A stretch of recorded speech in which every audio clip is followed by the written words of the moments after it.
Welcome to another DragonLance Saga review episode. It is Misham New Colt the 12th. My name is Adam, and today I'm going to be giving you my spoiler review of Lord Toede, or Toda, or Toady, or however you like to say it, by Jeff Grubb. I will be spoiling this story, so if you don't want to know it, stop watching now.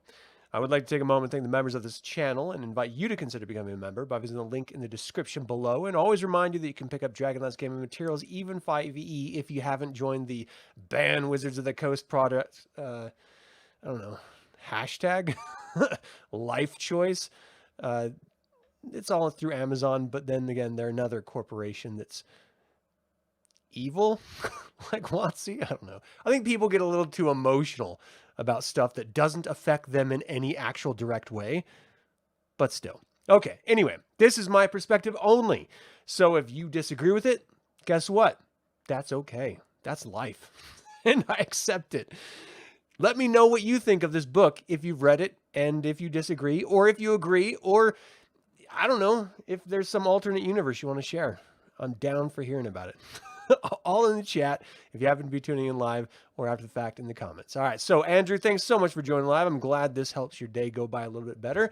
Chris, what is up? How you doing? And for anyone else joining throughout the course of this conversation, if you have any comments about the story or Dragonlance in general, I'm not going to be talking about WotC or anything like that. So Dragonlance in general, throw them up in the chat, and then after I'm done providing my pre-written review, we can just sort of riff for a few minutes. It's Thursday, but I want it to be Friday, so I'm going to act as if it were. All right, let's get into it. The first thing that stood out to me about the was the sheer amount of errors in this book. There are quote marks where there shouldn't be any quote marks, and no quote marks where there should be quote marks. It's not a great first impression, but I am enjoying the tale. It begins in the abyss, as all great stories do. Rather, all great stories that feature Toede. Anyway, Takhisis' Abbot of Misrule and Castellan of the Condemned to Abishai are discussing nobility after a Paladin enters the abyss and is fought off by Judith, the Keeper of the Peace. They wonder why good enters evil's home and tries to slay it incessantly, but evil never enters good's home. I believe that they're referring to the planes of existence, not like a monster's lair. In any case, they make a wager that anyone could be noble, or not, and choose Toede to prove or disprove that point. Toede suddenly wakes up from sleep after being killed by a dragon, as we all know that happened, believing it to be the moment following his death, though he doesn't really recall actually dying.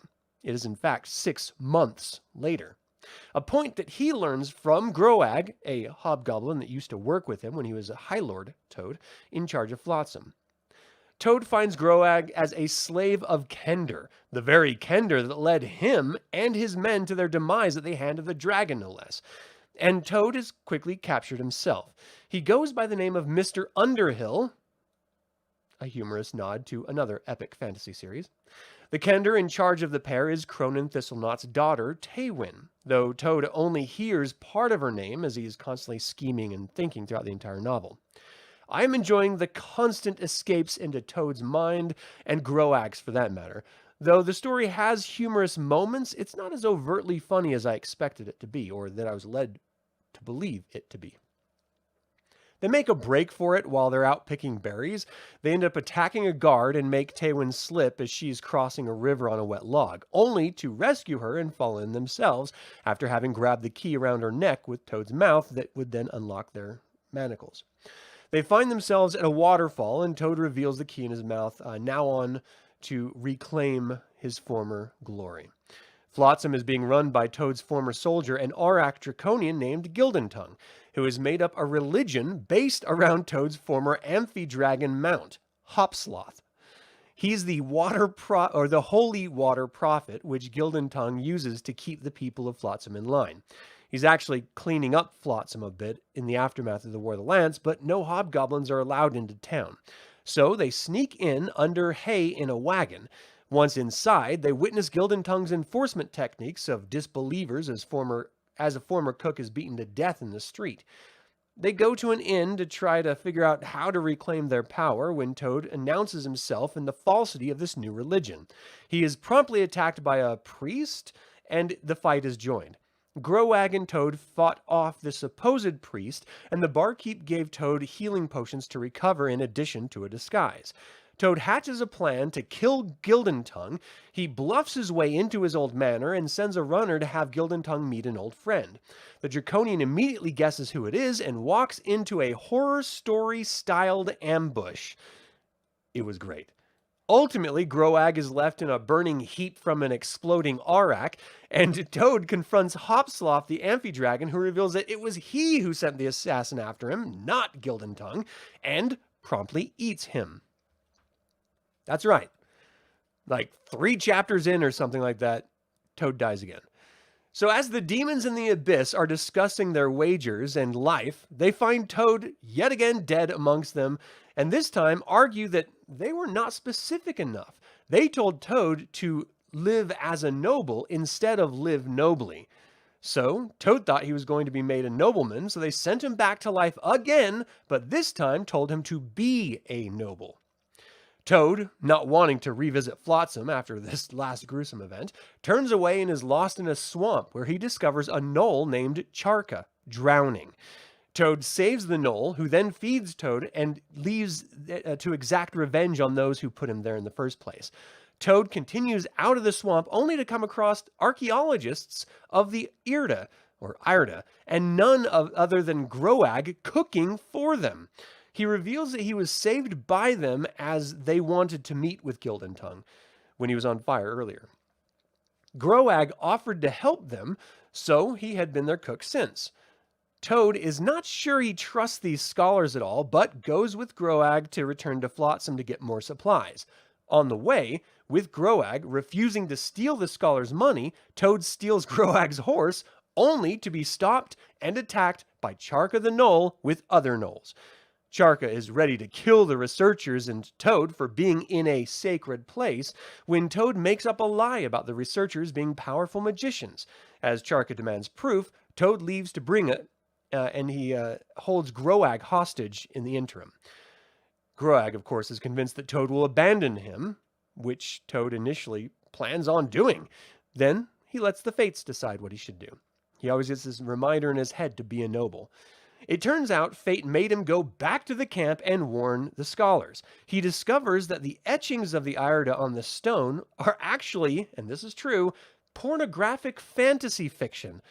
And one researcher is beside himself because of it. He was led to believe that they were going to find ancient knowledges and histories of the Irda, and ultimately just found porn, which is hilarious that is in Dragonlance now. Toad tells him that he can get them all out of this predicament, and he takes the magic ball that sheds light that the researchers were using to see in the dark with. He tricks Charka with it, and the gnolls, now afraid of the powerful magics, and then they all bring the researchers food as a peace offering. Toad leaves the camp and has a vision of an ancient Irda temple that was buried. He wakes up the next day, taking a scholar with him. They discover the temple, and Toad falls through the floor of it. The scholar leaves to go get help, and Growag shows up a little bit later, who tells Toad that bad things happen whenever he's around and is involved in anything, and then promptly abandons him there after seeing a blue-skinned apparition telling him to leave. Toad, furious, searches the bowels of the temple and discovers it was constructed to hold an abyssal spawn, basically a massive demonic sentient steamroller that has been trapped here since the Age of Dreams. He needs to kill 1,000 creatures before he can return to the abyss, and because he's trapped, he can't fulfill that mission, and so he's woefully short by a few hundred. Toad offers him more lives if he helps him kill a large frog. He means his amphidragon Hopslosh, who killed him the last time. The demon, named Juggernaut, agrees, and they escape the temple, kill the researchers and gnolls that were attacking the researchers after they found out that Toad was full of shit, and then they head off to Flotsam, where they kill hundreds of people, and eventually Hopsloth and Toad. So, yes, this is the second time that Toad has died in the story. The demons in the abyss make yet another bet, and Toad is once again 3 times the charm, brought back to life. The more time I spend in Toad's head and the more time I spend with the various demons, I'm growing to truly love this novel and its characters. I'm not laughing out loud at the humor, but it has its moments and it's definitely laughing to yourself funny. Either way, I'm truly enjoying it. Toad is resurrected a year after his second death and goes to a cave in a hill rather than, the directions that he died last time, but is discovered by a kender who has been looking for him.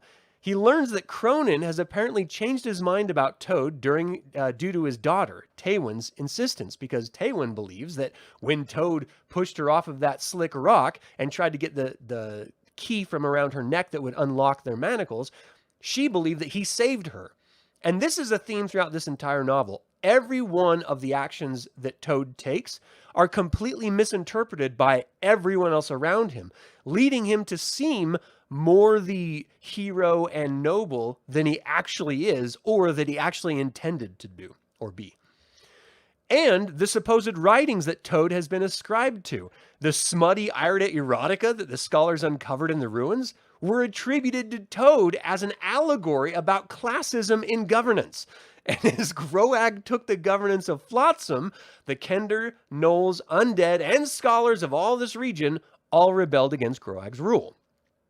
So there's a necromancer named Bob, seriously, who communicated that he will aid the rebellion against Groag and install Toad again as leader if this Bob the necromancer gets all of the fallen corpses in order to reanimate and add to his undead army. Now, the Kender want to install Toad so that they can get back into the city. The Gnolls want to install Toad so that they have access to learn at the library and enter the city. So Toad, who did not write the poems that the scholars published under his name, agreed to lead the assault. He was warned on the eve of battle by a small sprite from the abyss that, in fact, everyone was planning on double-crossing Toad. So Toad, knowing the repercussions, went out of his way to ensure his survival while simultaneously getting revenge on Groag for abandoning him at the temple and taking his throne in Flotsam. The battle took place, and it was chaos. Gnolls, Kender, and the undead were all fighting the militia Flotsam raised, and an undead whale unbeached itself and flopped down all around the land, crushing other mercenaries and stuff. It's crazy. So Toad was almost assassinated, but it hit his horse instead of him. So instead of him dying, the horse charged into battle when it looked like they were failing, which reinvigorated his troops, making him look all the more the hero. He fought his way to the throne room where Groag has a trap laid, but Toad doesn't fall in it. And instead, Groag was ready to give up his throne as he hasn't really been enjoying doing the job and he's not actually very good at it. Just when the demon Judith, the leader of the Abyss, suddenly appears. She begins asking who Toad was and if he was in fact noble, in which all the leaders of the different parties swore to his nobility. The 2 demons who set this entire whole charade up were being punished, and when Toad willfully stepped down to stop Judith from killing everyone in the room, she ended up granting him his nobility for it, installing him as, once again, Lord of Flotsam. The Juggernaut was sent after the 2 demons that set up this whole thing, and Bob the Necromancer, who turned on everyone. And it all ended with Toad giving his resume to Judith for when he finally does die, hoping to get a leadership position or at least middle management in the Abyss, which thus made Takhisis smile. This was a fantastic novel and a perfect example of how you can add over-the-top humor and happenstance in Dragonlance while still truly feeling like Dragonlance. It was funny, exciting, and it kept me interested infinitely more than I expected it to. So, if you like Lord Toad, if you like Dragonlance, or if you ever find yourself rooting for the evil guys, this is definitely a must-read for you. All right, what do you guys think? Hey, doing D20 Play, how you doing, man? Running the original modules, your son's character came really close to killing Toad twice already, but you kept having him run away because you like having him in the game. Toad is great. He is the greatest slapstick villain you could actually ever ask for. Not only in Dragons of Autumn and Twilight is he constantly tripping over Sestin the Gully Dwarf, which in and of itself is hilarious. And then he subsequently ends up being a Highlord for the Red Dragon Army for a brief stint, and then sent, of course, to Flotsam and assigned Hop Sloth, his amphi-dragon. I mean, he's just a great, stupid character. Like, I love how he's just consistently the bad guy, trying to murder and turn on everyone, not caring about anyone else's feelings, but ends up being a hero in the process. Like, the Kender are now a part of Flotsam, and they love him. Gnolls are now a part of Flotsam, and they love him. Bob the Necromancer, not so much, because he's probably squished by Juggernaut. But other than Bob, everyone loves freaking Toad. It's unbelievable. It makes no sense, but it's so great. I had an amphidragon encounter a few sessions ago, first time ever in running D&D. That's awesome. You know what's terrifying to me is being on a boat and having any dragon attack you. Like, just the idea of being trapped in the middle of an open body of water. You can't be wearing armor, because if you go over, you sink. So you have to be unarmored on a boat while being attacked. So you have to not only try to find cover that's not going to then fall down on you, like the mast. If that snaps, you're going to be crushed to death. If the dragon happens to get you, and why wouldn't it, you're going to be dragged down to the depths or swallowed whole. Like, you're just screwed. It's the worst possible place to be. And yet, probably the most exciting for an adventure. I got to do it sometime. All right, Toad actually had a lot of responsibility under Verminard in the novels, and you're always curious why. No, this deal is only after his death, and the reflections are only centered around Flotsam, not around Abanasinia at all. So he doesn't ever mention Verminard or anything like that. Dragonlance nudie scrolls sounds like the treasure to throw into the next playing session. Yeah, it's so absurd that the writings ended up just being Irda pornography. Like, it's so, and they even throw in some lines, and it's more like Victorian body language, you know, like body with a W, not bodies, than it is like straight up pornography like we would understand it to be. But it's still just really, really funny because throughout the whole second half of the book, people are quoting lines that he supposedly wrote to inspire people, and he had no idea what they were talking about. Like, because he didn't write it. He had no idea. It's just hilarious. Oh, I love it. Oh, you did it in the Test of High Sorcery adventure. That's cool. Yeah, I think I'm going to end up just crafting my own.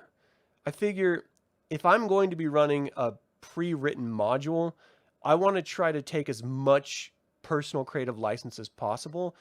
And I don't know. I'm just not much of a module type person. I like sort of crafting my own stories.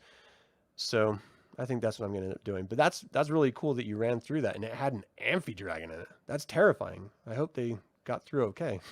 Because that hop sloth, the first encounter, it was just like, I sent the creature after you, Toad, the assassin after you, Toad. It wasn't Gildentongue. And Toad was like, you talk? You've never talked before at all. And he's like, of course I talk. I just don't choose to talk to you. And then Toad said something rude to him, and he just stuck his tongue out, snapped Toad, and brought him into his mouth and ate him. And then Toad showed up in the abyss. There was a funny little moment at the very beginning when the demons were talking about who they should send back to prove nobility, and they had jars of souls, like sort of like on a I don't know, bookshelf or something like that. And they took one out saying Raceland Majir, and they're like, well, this one's soul is missing, so we can't use him.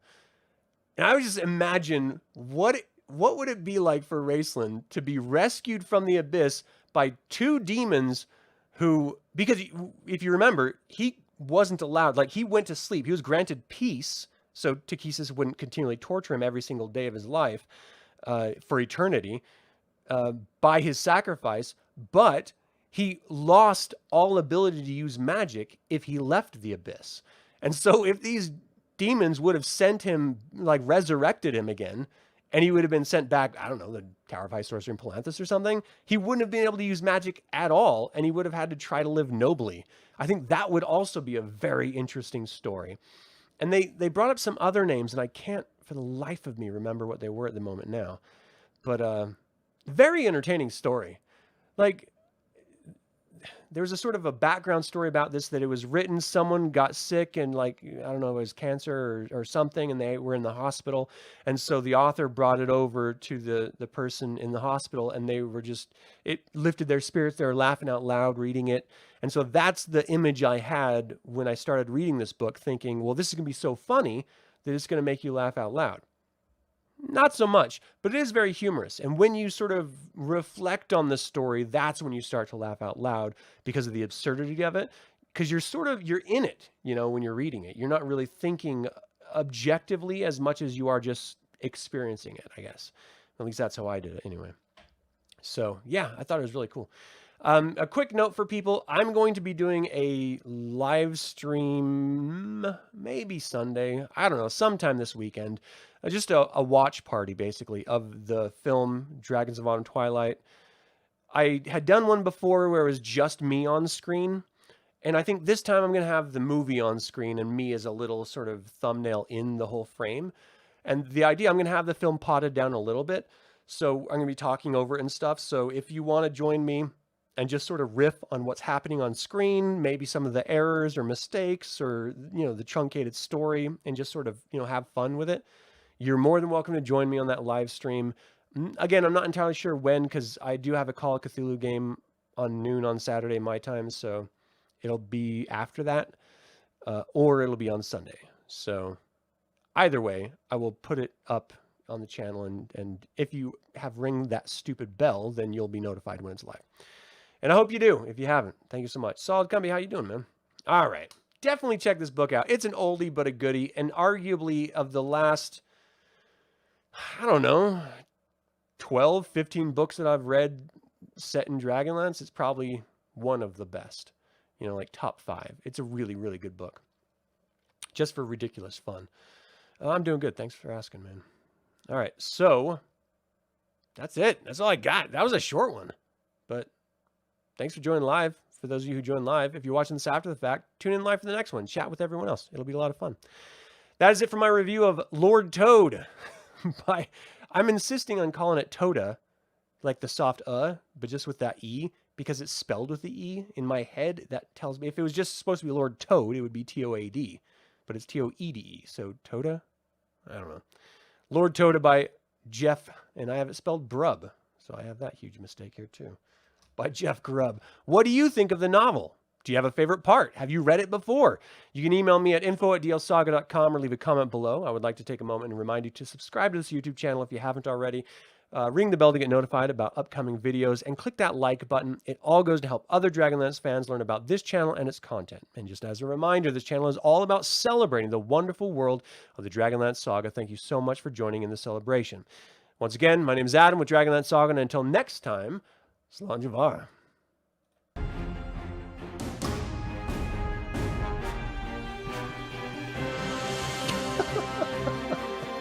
He's a butt.